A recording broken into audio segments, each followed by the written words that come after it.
If you have an option of taking a product that is proven by a test or taking a product that is proven by guessing, if you're guessing, you will most of the time be wrong. Welcome to Built to Last, a podcast from Direct Selling News putting the spotlight on the best companies in the channel. I'm Rob Sperry, and today we're featuring Zinzino, an innovative wellness company that's rewriting the rules of direct selling with a customer-first model and test-based science. In this episode, we'll sit down with Ørjan Sæle, co-founder of Zinzino, yet went on to build one of the largest organizations in Northern Europe before founding Zinzino in 2005. What makes him unique? He's still actively building in the field as a 5-star global president alongside his wife, Hilda. In today's conversation, we'll explore what makes Zinzino test-first philosophy, customer-focused compensation plan, and distributor ownership model truly built to last. Ørjan, you started in direct selling as a skeptic. So I'm really curious, what flipped the switch for you? It's kind of like multiple things that happened, but I came into the meeting, I think I was like this, probably my legs tied up like this. And then during the meeting, I was fascinated about the idea that you could make money on your own sales, and then you could build a sales team, then you could make money on their sales. But what totally blew me away was when I realized that, wow, not only that, but I can have a residual. So if those customers buy again, I will be able to make money on this like in multiple generations. After a few weeks, I said, okay, this might be legit, but let me know, try it. And it was a horrible experience. I couldn't recruit a single person. Like I could sell, but I couldn't get anybody on my team. Then my uplines comes, and that's my two uncles. And they say, well, we have this thing that is better than the thing that you're with. I'm very lucky that it was better. And I spent my entire summer in the new company, 3 months, and I got my first person in. And that was the biggest moment in my life because the circles were working. If you remember back in the old days, we used the whiteboard and we drew the circles on the whiteboard. And now actually the circles worked. It worked for me. No, it was just about getting more circles on the board. So you start out, you have a struggle, then you said it took about 3 months to get that first customer. After that, let's go through just a little bit of the process. Were you just in one company? Were you in multiple companies? No, so that was my second company. And then they brought me to the third company. And in that one, I managed to build a team of 17 people in 2 years and 496 customers. And I got a little residual check. And I remember I'd worked so hard. I probably put in 3,000 hours as I was also going to university studying. And then my residual check was $69. And I went, I like, this is when I quit. I mean, this is when I finally get paid. And it's literally no money at all. And then the story goes on. I was saying, no, I don't want to do anything more. And then my two uncles, again, they don't go away. And they were very convincing into getting me into the fourth company. At what point was this? How many years in? This was, I'm embarrassed to say, 1996 in September 1996. Okay. And I was 21 at the time. And I was very uncertain if I was going to do it. But eventually, their persistence, and I tell this on very many of my calls, their persistence, having me saying no in all kinds of ways, got me in. And when I finally said yes, that's the most important yes up until that day in my life.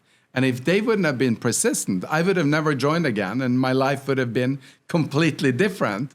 But that put me on a journey. And so 4 years with no results, and then the next 4 years, I built one of the largest teams ever built in the Scandinavian countries, and we passed over €1 million a year in income. During those 4 years, like you said, you almost quit several times, right? Yeah. And then you go on to build one of the largest teams in your specific area. And then at what point did you decide, I want to start my own company? Now, on that journey of success, it was different because now I was highly successful. It worked for me. It was a fantastic business. But it didn't work for everyone in the team. And I wanted a better model with better retention, with a program that worked for also the little person where they could feel successful. So it was a series of discussions, conflicts, philosophy, differences that led us in the end to buy a division of that company. So I still have the same ID number today as I got in 1996. So I never quit again, but we did purchase a part of the company. And then as that company was failing, and the reasons for that, I probably can't cover all of it, but we were in telecom market in Scandinavia became really brutal. We had to sell off everything or go bankrupt. That was our two options. And then starting Zinzino, we gave everyone in that company the offer of having free shares in Zinzino in exchange for what they had in that company. And then we brought over the database. So that's how we ended up forming Zinzino in 2005. And me and my wife became the major owners because we were the only ones that wanted to put in more money. As you start on your own journey with your own company, what did you feel like was the biggest thing missing in direct selling that you wanted to improve? And maybe it's not just one thing, it's a couple of things.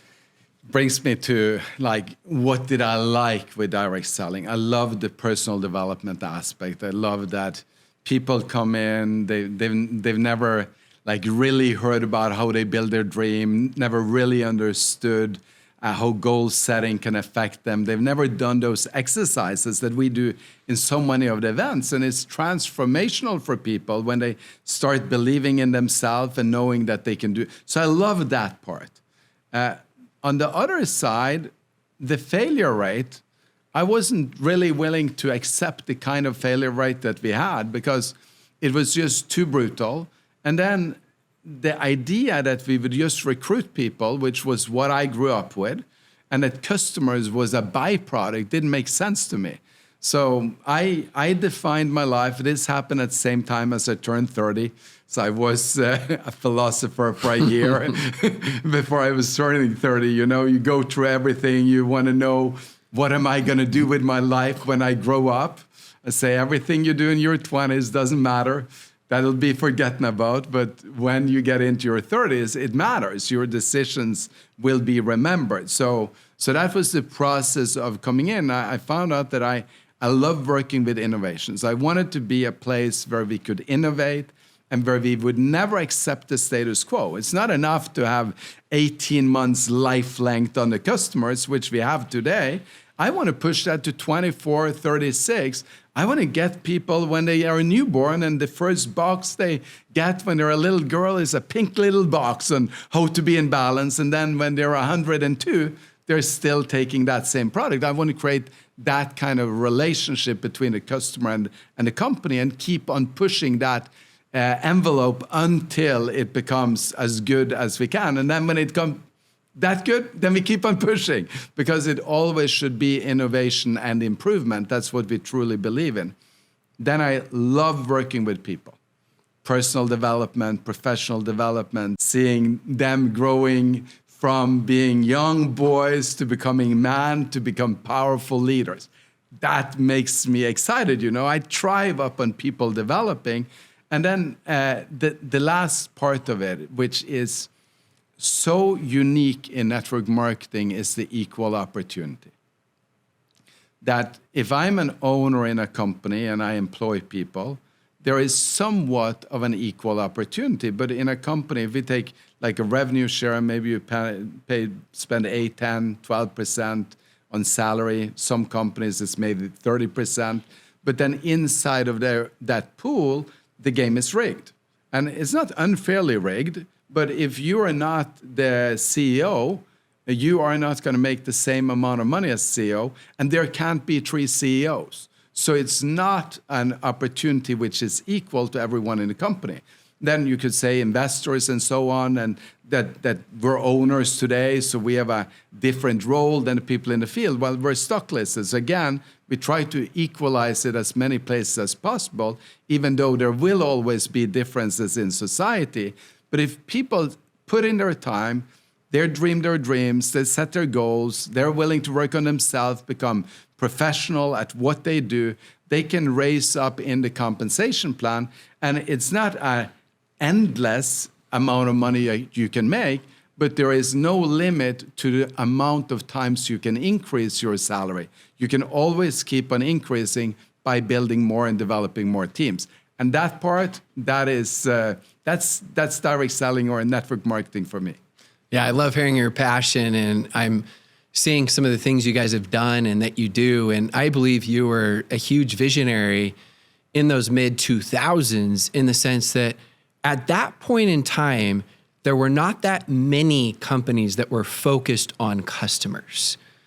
You made a massive emphasis on customers. Was there pushback on that from the field? Because that was very unique. Still is. Okay. Still is. Good. I'll let you go any direction you want on that. So I wrote an op-ed where I said, imagine if there was only 25,000 people in the world. How would your model work? And if you are in a recruit model, you're going to recruit the 25,000, and at the end of the day, your company is going to be the most unpopular company on that planet. Because each time we recruit somebody, we tell them that they can achieve their dreams, their dream life through what we do, that they can have a better career, more fulfilling, and so on. But if you're only having 25,000 people, and everyone is going to be a salesperson and buy products, you're going to run out of people. And by the way, in my opinion, that is illegal and should be illegal. So those places where it isn't illegal, I will work for making that illegal, okay? That's how passionate I am about this subject. Now, if you change that a little bit and you said that the model had 5 customers per person that came in, and whoever had 5 customers would have free products.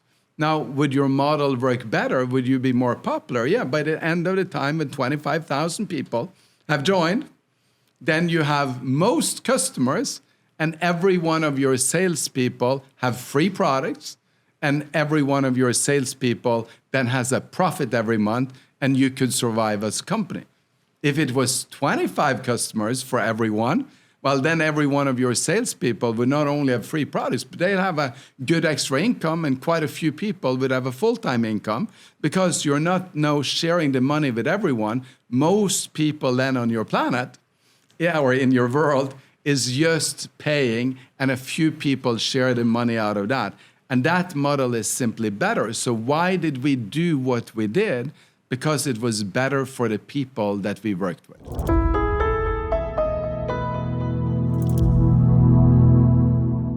I know you're really big on innovation. I know in just some private conversations we had about some of your products, you were talking about how you're always looking to improve and learn, and you're very confident in what you have. And you said, we don't know everything. We're always trying to improve that. And with that said, you guys launched and started out with coffee. And I'm sure that there were some learning lessons in that. And then eventually, at some point, when and why did you pivot? So my whole life, I'd been interested in nutrition. I took omega-3s from childhood, probably every day since I was 7, 8 years old. Cod liver oil, very big tradition for that in Norway. Started using nutritionals when I was 14. I was a Thai boxer and did 7 different sports and was a fanatic about exercise. Then my first company at 17 was a nutrition company. And then since that time, I'd worked with nutrition until we founded the coffee company. And when we founded the coffee company, I was so happy. No, I didn't only buy from my own company. No, I bought nutrition from every network marketing company out there. And I had my shelves filled. I was passionate about this. Then I got a phone call, and if they were interested, or if I was interested in meeting a group of innovators regarding a new product in the omega-3 industry. And I wasn't really interested, but they told me a little white lie. They said that they had developed a way to put 3 grams of omega-3 in a delicious tasting chocolate that I could have together with my coffee. I said, okay, that's worth going to view it to see if there is something in it. Then I sat through a 2-hour-long presentation where they talked about all the benefits of omega-3. And my mentor in nutrition, he had published about omega-6-3 balance. I knew a lot of these things, and they didn't really catch my attention before in the last 5 to 10 minutes. They said, have you ever taken a test to find out if your balance between omega-6s and omega-3s is serving your health? Is your diet anti-inflammatory, or is your diet actually causing the problems that most people have? And that woke me up. Immediately, I felt, wow, this is something that everyone interested in health would want to get the answer to. And then the second question was, wow, why didn't I think about this? We've sold 100 million euros plus in omega-3s. Why didn't we ever think about doing a test-based? And then the third one was, this will take us 1 million customers a lot faster than what we're doing today. And then I went home from that meeting, came home to my wife, told her all about it, and she absolutely hated the idea. She was like, no way, we have, like, finally we are growing with a coffee, or life is nice again. We're through that sort of, now you're gonna come and mess it up with yet another product. And we fought for, I think it was about 6 hours. And then we had dinner, and she said, well, you can take the test, you can take the product, and if you get well, then I'll consider it. 3 weeks after I started taking the product, I had such large improvements that I didn't have a major problem with normal foods anymore. So I was back just eating everything. And then exactly 1 month after, she took the test. Wow. And I know you have a massive vision. So let's pretend I'm someone looking at your company right now, and they're asking about test-based nutrition. And I love your perspective and vision on where it's at right now and where everything's headed, because we know more and more with information age and AI, right? And everyone, like, they want to know, does something actually work? Well, if you have an option of taking a product that is proven by a test, or taking a product that is proven by guessing, I mean, I was the poster boy, interested in nutrition, doing all the right things, taking omega-3s for all of these years. 30 years I took omega-3 nearly every day. The day I took my first test, I took 6 capsules of omega-3, 2 in the morning, 2 for lunch, 2 in the evening. And my first test came in telling me that I was way out of balance. I had way too much omega-6 and far too little omega-3. And I lived a full life trying to have that correct balance. I even knew about it, but I didn't manage to do it because I didn't have any tools to measure it. So if you're guessing, you will most of the time be wrong. I've tested hundreds of nutritionists. By every one but a few that I could mention the name of, failed the test. So people are out there and they work with nutrition, are passionate about nutrition, they're eating healthy, they're vegan for health reasons, and then they take the test and it's a shock because their guessing was wrong. The test proves that this has to look different. And then 4 months later, when we do the intervention, every one of them gets a perfect score. And now they have the knowledge and power to stay healthy, especially in the area of your cell membrane, which is what we test. It's really cell membrane health that we work with.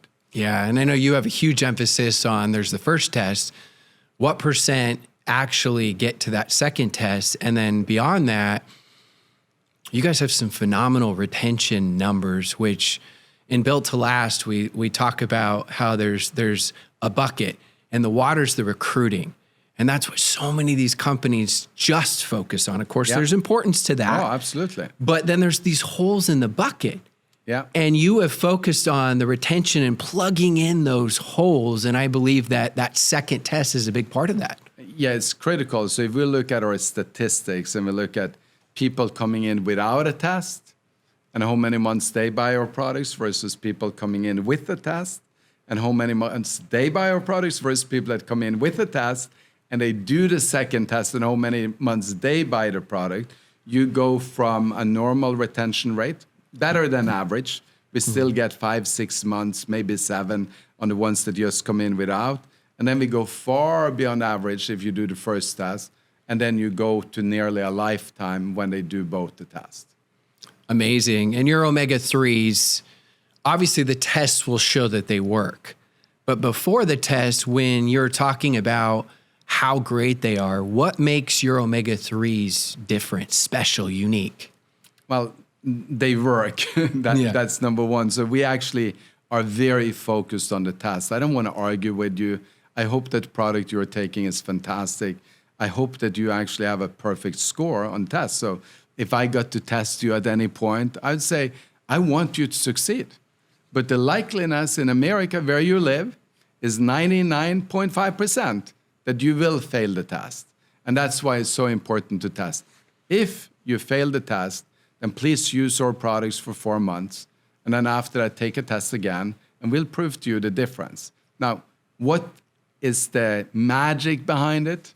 Well, it is the right kind of omegas in its natural form, broad spectra, combined with olive polyphenols, that is a chaperone to the omegas transporting into the cell so that it doesn't oxidize on the way into the cell membrane. I like how you led, though, with just tests. Rather than ripping or trying to get into comparing with other products and your product works or your product doesn't. It's like, great, if you have a great product, that's amazing.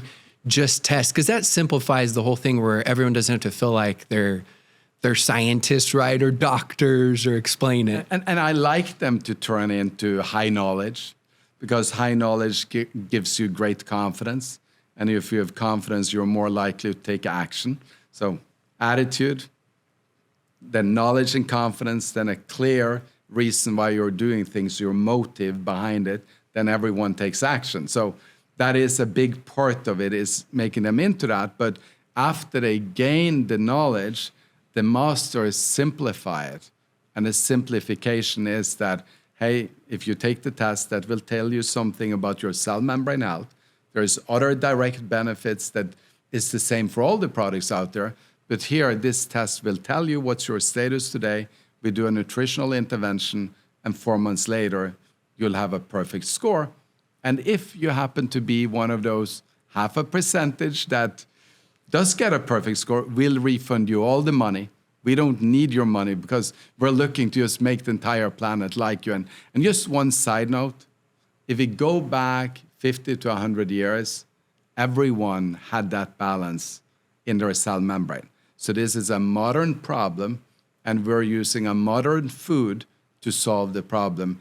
And the technology of the testing made me able to, as a 30-year consumer of omega-3, to gain control over my dietary habits so that I could live a life in balance. You said you owned some of those factories. I think that's interesting and fascinating as a visionary, as an innovator, as someone that has a company that's built to last and you want to scale. How has that helped the process for you scaling? Yeah, so when I started studying then the omega-3 industry intensively after we purchased 10% of this company originally, and then we have a contract to acquire everything within 3 years. And then I cast a vision where the world is going back into balance, and our role in that was to balance 100 million people. Now, when you look at that number, it's pretty big. But it's not that big because there is over 500 million people out there that's already taken omega-3s, either currently or in the past. So the market for omega-3 is the biggest one inside of the nutritional market. So I started studying at the dosage requirement that we give people, how many can we balance? And the fact was that as of today, only about 65 million people can achieve balance. Then we're out of the fish source. And we're out of today's current production of algae. We're out of today's current production of plant-based omega-3s. So that means that my vision is impossible. And that's why I also decided to cast a vision. Because if we casted a vision of going to 100 million customers, we would have to re-innovate how omega-3s were made. Then through a couple of coincidences and a little bit of good work, I would say as well, we acquired a company that is, didn't fully acquire, we bought part of a company that is the number one technology-wise in producing spirulinas. We took that technology, which was already proven to grow the algae 2.6 times faster than the average algae production. So it wasn't only better quality, it was also more value for the same money spent. And then we matched that up with a fermenting bioreactor and layered 6 patents through a process of how we could then take the omega-3 algae, grow it faster, no microplastic, no heavy metals, no PCBs in it, so it's a completely clean source. And then in the process of growing it, we eat 2 kilos of CO2, give back 1 kilo of oxygen to the world, so it's carbon negative, so it's just good things that comes out of it. And then we take this through this cold press process that then does 2 things. It keeps the quality of the omega so that the algae-based omega becomes a higher value than the fish-based omega, even a higher value than the krill-based omega, because what we have as nutrient content beats everything. 0 pollution, which is fantastic. And then cold pressed saved us a lot of money. So the price point of what we're building, we believe that within 2031 will be even cheaper than fish oil. And then we can scale it about 10,000 liters at the time. And there is a fixed investment for every time you scale up. And we believe that over the next 25 years, as we grow our companies, we will fully support our own production of every omega we sell and reach 100 million people. And if the demand is bigger, we're going to produce for everyone else as well. And then we're going to bring this product to 8 billion people. But I don't know if we manage to sell to all 8 billion. Then we need help from everyone else in the world.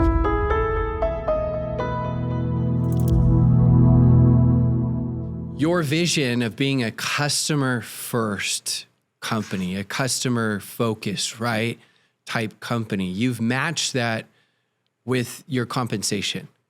And you've done that in a very unique way. That's something I'd love for you to dive into some details on that, because I know you got some pushback, and like you said, you still get some pushback, but I believe compensation plans drive human behavior, and you had a vision for driving the right human behavior from the beginning. So I'd love to hear some specifics and details on that. It's always saying that compensation drives behavior. So now which behaviors do we want? And then you alter the compensation plan until you get the behaviors. We wanted to have everyone having 25 customers. And it's not necessarily 25 individuals, but it's 25 products sold to a customer for every 1 product that is sold to a partner. So if I buy 1 product, I should have 25 products sold outside of my circle. The secret to it is a little bit deeper, and this brings me back to what I told a few minutes ago. If you have a very poor retention, keeping 25 customers is nearly impossible. If you have an okay retention, it becomes a little bit easier. If you work with something that could create loyal customers, it becomes very easy. So people that work towards getting their 25 customers, in the beginning it's quite tough because you lose customers, but then you have 4, 5, 6, 7 that sticks. Then the next year you get 4, 5, 6, 7 more that sticks. So people that are in their 3rd year do little to keep their 25 customers because now they have loyal customers built into it. And that's what you can, or at that point, you can have a compensation plan that demands a lot of customers. Now, every time I sit down with a new person that comes from our profession, I have to go through the same trauma of explaining this. Every time they're launching their business, why can't I just recruit everyone? And it's the same drama back and forth. And a lot of people don't like our company because of this. But all the leaders that build a business with us, they can never go back to the other world again. Because why would you, when you all of a sudden have something that you know that here I can build a business that lasts for a lifetime, and you know that you're making real differences in people's lives and real difference in the life of the customer, and you're creating a residual income, which was why I started back to the board, the whiteboard, the circles, people selling in multiple levels, getting customers, and them reordering, and that would create a recurring or residual income to me. That was why I started. But if you don't have customers, you work with everyone. So in the recruit model, one of my big objections was, well, I'm working with everyone. That's not a residual income. That's not passive, because it only is the people I work with that are buying, which means that whatever was residual in that plan was the failed people that forgot to quit their out order after they quit the business. While in our model today, 90% plus of the income every single month is from customers that I never met. They don't know who I am. If I go on a flight tonight, we'll probably have a couple of Zinzino customers flying back to Europe on that flight. And they don't know who I am. I don't know who they are, because a customer doesn't go to your website and check out the founders or the top leaders in the company. They just wanted to have the product, and we delivered value to them. And when we keep on delivering more value than we take their money, they'll keep on being our customers for as long as they are on the planet. I know in my book, Built to Last, I talk about how you'll go through these momentum swings, but eventually when you come out of momentum, you're going to fall to the level of your customer base. Yes. And that's why it's so critical. But one thing you said, I don't know if people caught, and I want to reiterate, maybe it's my own interpretation of what I heard. I interpreted at the beginning when you said you created this high customer ratio of 25 customers, of it put a lot of pressure on you guys as well, because you had to deliver with everything on the back end of having great products and great communication, which I think that's another interesting take of, yes, the field, you want them to feel that pressure of, hey, let's build this the right way, but also from a corporate perspective, didn't that put a lot of pressure on you guys to deliver and perform, right? It does. So it puts pressure on payment methods, website, follow-up systems. And you also, like one of the things that I've learned in sales is that if it's very quick and easy, then people haven't invested a lot in it. They very often drop off. So we said, no, let's take 15, 20 minutes to get a customer, because if they've invested that time and you follow up a few times, they're much more likely to stay through those critical 4 months for the second test. That, if they use a product every day for 4 months, that's driving a very strong habit. And then if they get a second test proving that what they did was the right thing, that habit continues for a very long time. So there is a lot of science into making these things happen. And as a general, I think that we study these things and we want to improve in these things all the time as a company.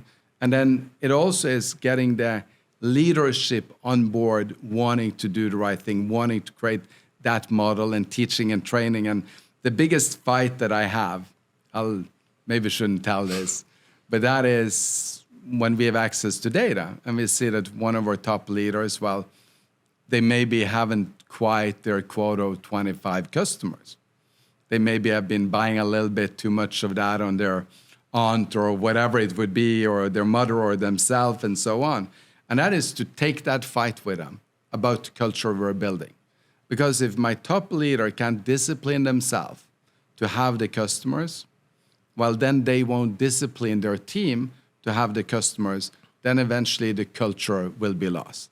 And then we're back to scratch. Wow, the fact that you guys enforce that is incredible, because it's true. Whatever you do well duplicates sometimes. Whatever you do poorly almost always duplicates, right? You've got kids, I've got kids. It's with that with our kids, and especially with organizations that you build. Well, you were just talking about your leaders and getting their buy-in. 16 of the top 20 shareholders are leaders building in the field. That's beyond unique.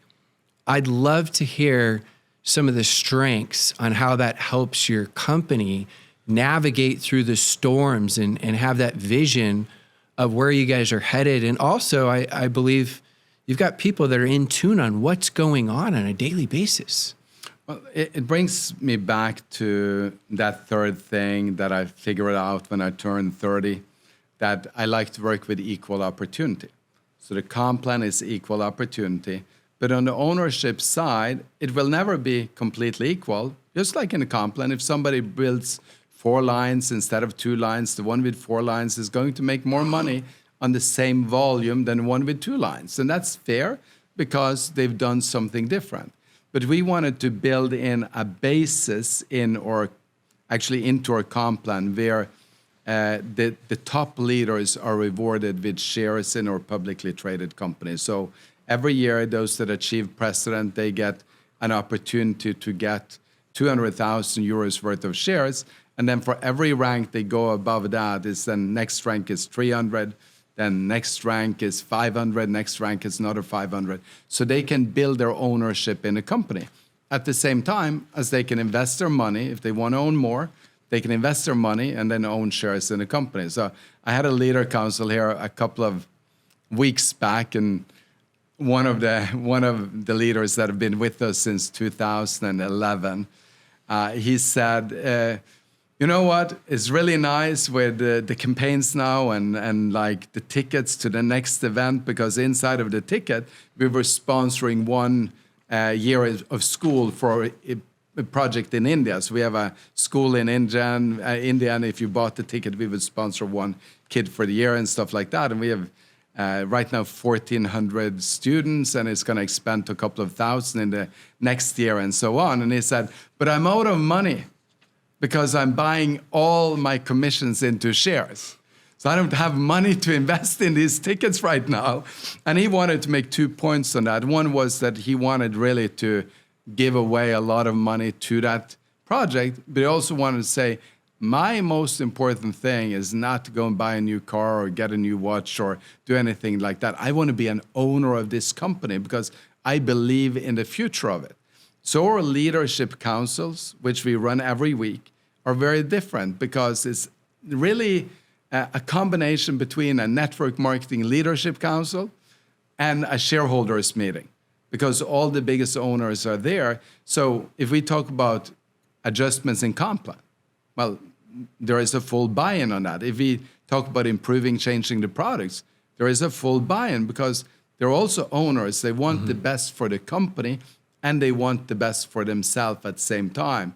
Like what we do with mergers and acquisitions would be impossible, not impossible, but very difficult for us as a company, because there would be too much jealousy between people when we're moving so fast with things. But because they're owners, the top leaders go, well, my bonus becomes worth more money next year if we do that acquisition. So I'm good with that. Move on, do that. Opening new countries, even though I don't have time to launch the country, that's fine, because whoever launches it, that's going to give me more value next year because I'm an owner of the company.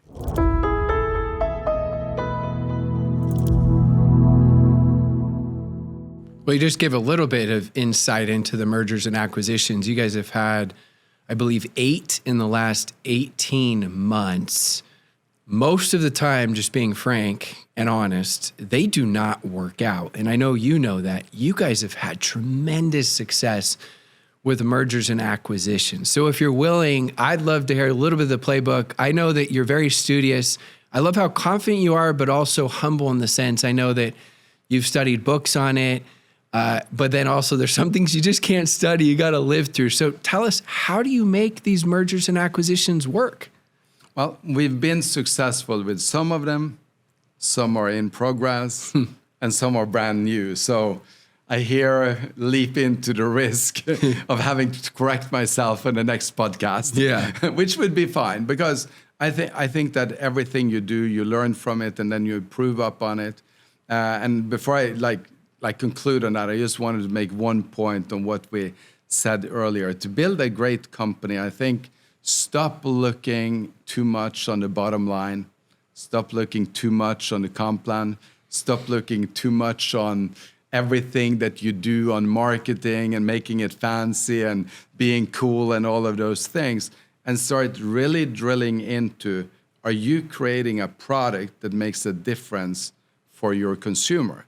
Because if you keep on getting a better and better product for your consumer, the loyalty with the people you have will go up, and the attraction for the people that are not with you yet will also go up. And that's how you truly build brands, is that you put your resources into developing the best there is in your category, and that will draw people to you, and then you'll get a premium payment, and then the margins, the balance sheet, and everything else takes care of itself in the end.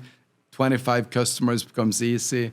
The retention between the partners becomes easy. So I think that that's the big project that I'm working on, why we want to own from algae to end consumer, the entire chain with the network marketing sales engine in between, providing the first-class service. So that's really what we're working on. Now, there is I need to tell this before the mergers and acquisitions, because when people come in, they have an identity. We have an identity. Some of the companies have been around for 15, 20 years. Some have been around for 10, 15 years. Some are big, some are smaller. I think in the upcoming future, there will be companies that have been around much longer than we have that is now going to come in and they're going to merge into us. So my 3 simple rules is, do I like the people? But if I don't like the key people that will set it together, it's going to be very difficult. Number 2, do they share our corporate values? So do they understand the customer first? Do they buy into personal and professional development? Do they like innovation, meaning that if you can't improve on the product, we should get a new science team. If you can't improve on the tech, you should get a new tech team. So do they like innovations? And there is multiple of those values that we have. And then do we share some of those personal values? Can we trust that they will uphold our brand? Will they behave? Will they act?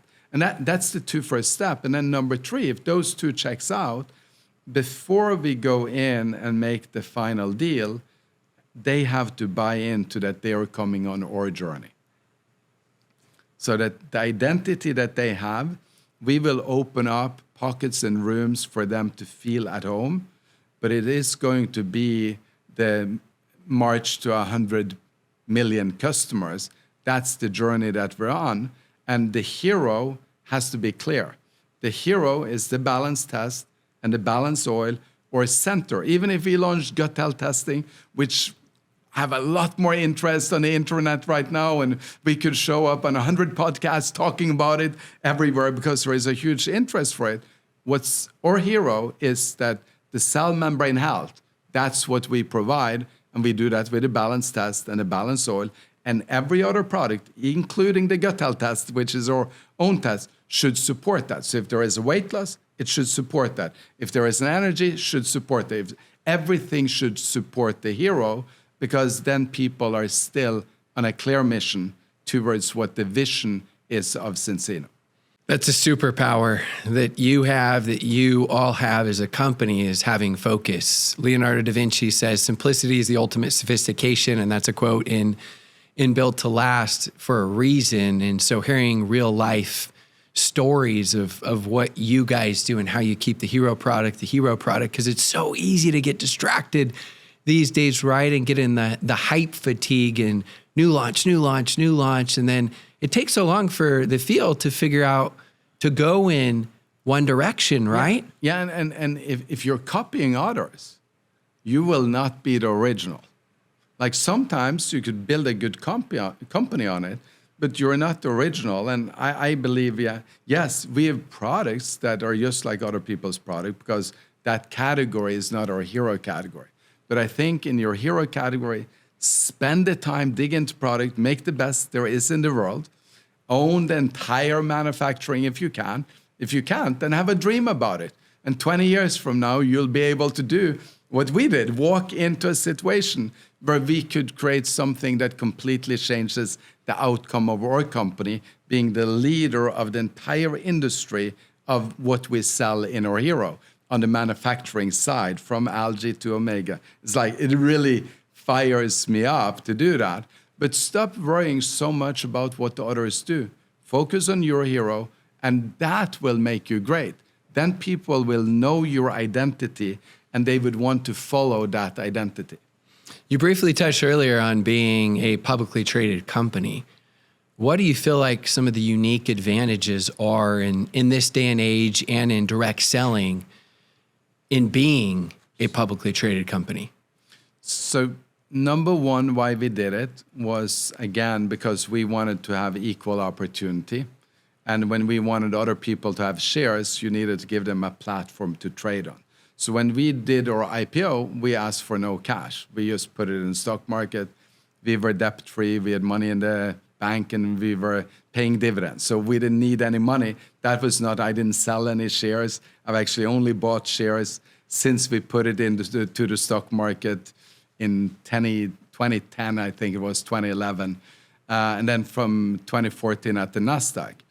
Now, the transparency that is in being public is great. Our sales numbers is published every month, so you can't pretend like anything. Our earnings is published every quarter, so you can't say that you're debt-free and then a debt all of a sudden shows up. You can only do that for a quarter of the time, so you have to be true to what you communicate. And then there is an incredible discipline in being listed, because you're checked by every one of your owners and the auditors and the stock market on a monthly and quarterly basis. And if you deliver what you promised, they reward you for it.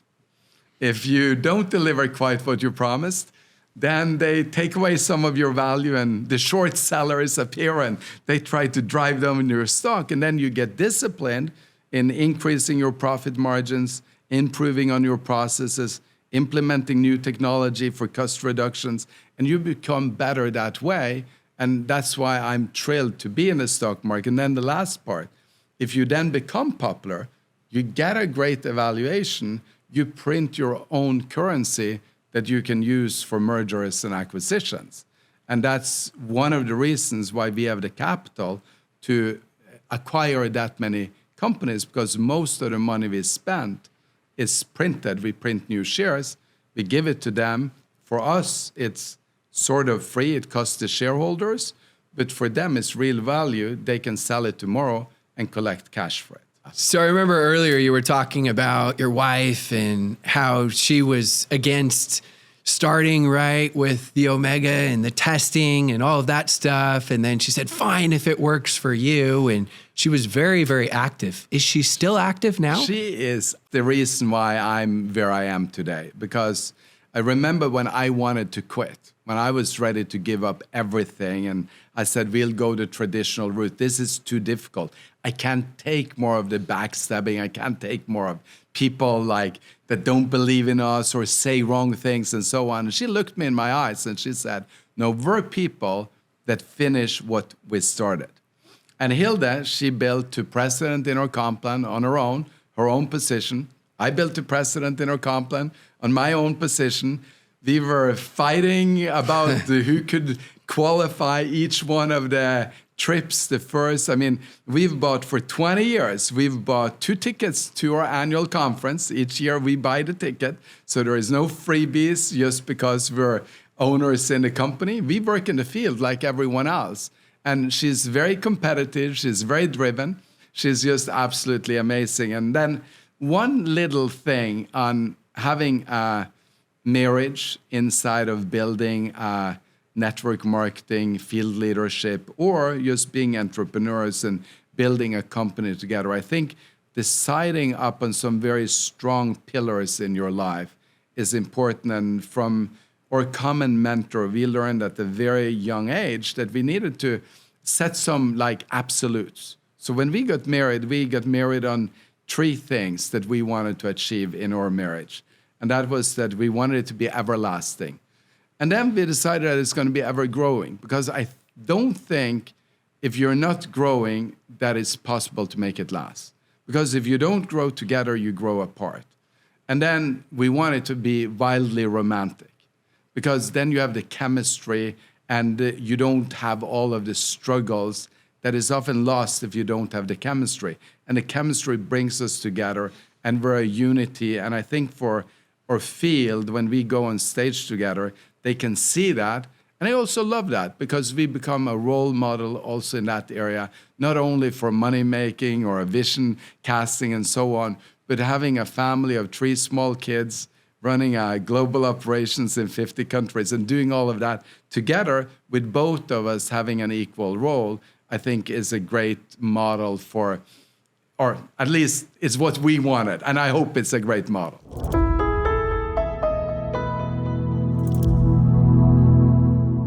DSN has been the biggest proponent of personal development and leadership development within one's organization. And you've got the unique experience of both the corporate and the field. So you've seen both sides. You had the struggle for 4 years. So you saw that side, then obviously had a ton of success. What advice would you give to the field? Of course, take action, like just do it. But here is the problem. You have people that have goals. They've made plans. They've set aside the time. They planned out their calendar. And then they have written the list. And then they're ready for that step to take action. But they're not taking action. And one of the things that we always struggle with as field leaders is to get those beautiful candidates. Like, you go, why aren't they just doing? Or you had a person at rank advance 4 times. And then they stop doing, they can't take the action anymore.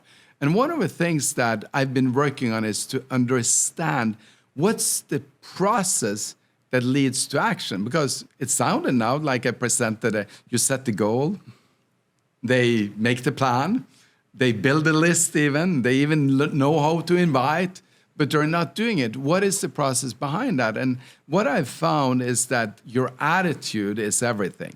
Now, you have heard that before. That's not anything unique. But what is attitude? Well, attitude, I believe, is a combination of 2 things. It's what you're thinking. So you got to be 51% towards the positive. And then it's what you're feeling. So that's your behavior. So now if attitude is thinking and feeling put together, so the sum of those 2, we can then say, okay, how do we influence the attitude of people? Because when we influence the attitude, they're more likely to take the action. Because if they're feeling, where they're thinking right, and they're feeling good, they're very likely to take action. Now, how do you influence that? Well, there is a couple of things.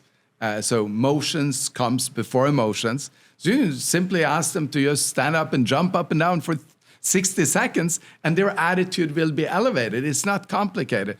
Or you ask them to go in front of the mirror and do the mirror technique. I can't teach that whole thing, but talking positively. So when they verbalize their positivity to themselves, they raise their feelings. So this is the first step of taking action. Not everyone with a great attitude takes action. So then we go to step number 2. If you get them into personal and professional development, they learn about product, they learn about Complan, they learn about themselves, and they grow, then they become more confident. So if you have know somebody with a great attitude and confidence that have a dream or a goal and a plan and all of these things in place, they're very likely to call someone, and they're very likely to be successful when they call them. And then if they still aren't getting it right, then look at the reason for doing it, the motive behind it. Because if their motive is clarified, and sometimes part-time, they've got a full-time job, they're like an executive or a salesperson at their job, and those are like, they have all the talents, they have all the context, they say that they want to do it, but they can't do it because the $5,000 a month that they can see that they could reach in a few months doesn't really bring it home for them. So how do you bring more meaning into their life, meaning that if you do this, this is going to fulfill these things that you can fulfill in the company you're working with today. Then when all of those 3 are aligned, 100% of your team is taking action. So that's what I would say is the number 1 skill to learn as a leader is how do you get people that wants to take action to overcome the problems that they have, which then leads them to taking the action. Number 1 is attitude. Number 2, knowledge, you grow in confidence. Number 3, give them more meaning behind why they're doing it, and you will have a team that goes 100% up every single year. I would love to hear your vision for the company in the next 3 to 5 years. So we just celebrated 20 years, which is kind of like both good and negative. It took so long. We didn't quite reach the dream that we had. We wanted to have 1 million active customers on subscription. We only got to just around 650,000, but we do sell over 1 million products every month to those customers, so we're happy with that part of it. We did over 1 million tests, but what we're doing is that we're building something so unique. I'm going to pick up my little test there and say a few things about that, because every time we take this test, well, that individual gets an answer. They wake up, they understand something brand new in their life. It's a new knowledge, and it's kind of an eye-opener, and you can never unsee it. It's like the food, what I thought was healthy, the nutritionals I thought was healthy, the omegas I thought was working, either they are working or not, and this reveals that to you. But it does something for the company that is as important, and that is that it drives up demand. So every time you do a test, we drive up demand of omega-3. Every time we do a test, we drive up demand because that person will consume more, plus the people that that person talks to would be curious and take a test. So the test drives up the demand. Now, we're a tiny little company. We're going to end this year probably 2025, $350 million US dollars, somewhere around that line. And we've done 1.5 million tests. That's not a lot. If you look at the US, we've tested some 40, 50,000 people. But if you dig a little bit more into those numbers, we could find now 10 European countries that have tested more than 1% of their population. Then we can find one European country, Norway, my home country, that we've tested more than 2%. And then there is one tiny little country, Iceland, where we've tested 3%. What we think over the next 2, 3, 4 years is that these numbers will be applied to many more markets. So when US is closing up on 0.5% to 1%, then US sales alone will be 350, 400 million. When US gets to 1%, we're going to pass $1 billion in the US market alone. So over the next 3 to 4 years, you will see our company keeping this momentum that we have. Maybe it's 50% growth a year. Maybe we drop to 31 year. Maybe we go to 71 year. But over that period of time, I think that we will hit $1 billion. Now, most companies hitting $1 billion kind of get stagnant just before or just after. There isn't that many companies in our profession that got into 3 billion, 5 billion, 10 billion. We had 2, now we're back to 0, or 40 billion or 100 billion. And I want our company to be the first one that can break through all of these records. And how are we going to do that? What's different with us? Well, when we test another 1 million people, it drives up demand. So the demand never stops before everyone on the planet is tested. So our market every year going forward is just going to be better and better and more popular, and more people will do it, and more companies will copy us. And everyone that copies us, I'm celebrating, because that drives up the demand. And now remember, there is only supply for 65 million on the conventional method. We're building the supply for the hundreds of millions out there. So for me, it's not a dream anymore to get to $1 billion. It will be a big achievement. That's something that's going to happen. It's a dream to get to 100 million customers, because that's 50 billion in sales, 3 billion more than the Coca-Cola company. And I think that we bring more health into the world than them, so I'll be very proud of that. But even beyond that, there isn't really any limit, because 8 billion people should know their score. 8 billion people should restore their food sourcing, and we will create it, sell it to everyone, and then Zinzino will be the #1 company that owns like the direct-to-consumer model, and that's what we're aiming for. And when will we stop? We won't stop. We will keep on innovating until we hit our targets. Well, Ørjan, you've got an incredible wife, 3 amazing kids. You're going through many mergers and acquisitions. you're building, you're training, you're insanely busy. We greatly appreciate you making time to come in the studio and share all of your insights and your vision. Thank you so much. Thank you for having me.